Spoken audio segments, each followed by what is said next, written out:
Hello ভাই বোনেরা, মঙ্গলবারের দুপুরের খাওয়া দাওয়ার ভিডিওটা তোমাদের সামনে তুলে ধরছি। ভেবেছিলাম দেবো না, তো যাই হোক তুলে ধরছি। আজকে কি কি রান্না হয়েছে দেখে নাও। ডাল হয়েছে, এই পেঁপে দিয়ে ডাল হয়েছে, মুসুর ডাল হয়েছে পেঁপে দিয়ে, ঠিক আছে। ডিম ভাজা, এখানে মাছের তেল, ইলিশ মাছের তেল যেমন হয় অ্যাজ ইট ইজ প্রতিদিনের মতনই।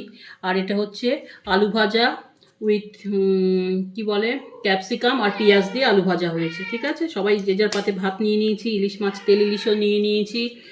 আর এইবার হচ্ছে, আর এটা মাংস, এটা ছেলে 3 দিন, আজকে 3 দিন হবে। ও কিন্তু একটু একটু করে একটা একটা করে খাচ্ছে, কারণ এই মাছ খাবে না বলে, ঠিক আছে। তো ভাই বোনেরা, তোমরা দেখলেই, ডাল, পেঁপে দিয়ে ডাল, আলু ভাজা ক্যাপসিকাম আর পেঁয়াজ দিয়ে, ডিম ভাজা, মাছের তেল ইলিশের তেল, ব্যাস আজকে এই খাবার। তো ভাই বোনেরা, একটা কথা তোমাদের বলার, ওর পরীক্ষা দিয়েছে, আজকে পরীক্ষা দিয়ে এসছে 3টের সময়, এসে চান করে খেতে বসছি আমরা। তো ও পরীক্ষাতে অ্যাকচুয়ালি ওদের যা রেস্ট্রিকশন পরীক্ষাতে, মানে একেতে তো চোরেদের রাজত্বে আমরা বাস করছি, অথচ ওদের সব মানে কত রেস্ট্রিকশন। ওদের ক্লিপবোর্ড পর্যন্ত, সাদা ক্লিপবোর্ড, ট্রান্সপ্যারেন্ট, সেই ক্লিপবোর্ড নিতে দেয়নি, জলের বোতল ফেলে দিয়েছে, ওকে তো বেল্ট পরতে দেয়নি, বেল্ট পরা যাবে না। তারপর হচ্ছে স্কেল, বাচ্চাদের ছোট ছোট স্কেল নিতে হবে, ও একটা স্টিলের স্কেল নিয়েছে, সেটা হবে না, সেটাকে লুকিয়ে পরের দিন আর সেটাও চলবে না। কোনো প্লাস্টিকের মধ্যে যে আমরা জিনিসগুলো নিয়ে যাই, এসব গল্প নেই, জাস্ট পেনটা পকেটে নিয়ে পরীক্ষা দিতে যেতে হবে। এমনকি মেয়েদের আলাদা রুমে নিয়ে গিয়ে সার্চ করেছে।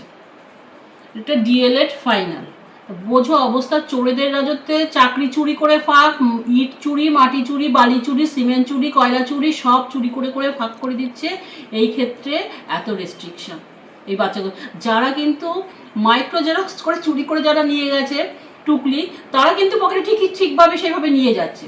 আমার ছেলে এই ব্যাপারে একদমই আনকোড়া। ও ছোটোবেলা থেকে যাই হোক এই শিক্ষাটা পায়নি। আমরা যেটা ওকে বলি, যা তুমি জানবে সেটুকুর উপরে পরীক্ষা দেবে, ওইসব করে পরীক্ষা আরও বাজে হয়ে যায়।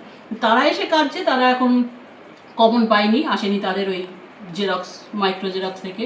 তো দেখো, চোরেদের রাজত্বে বাস করে কত বাচ্চাদের এদের চুরি আটকাচ্ছে।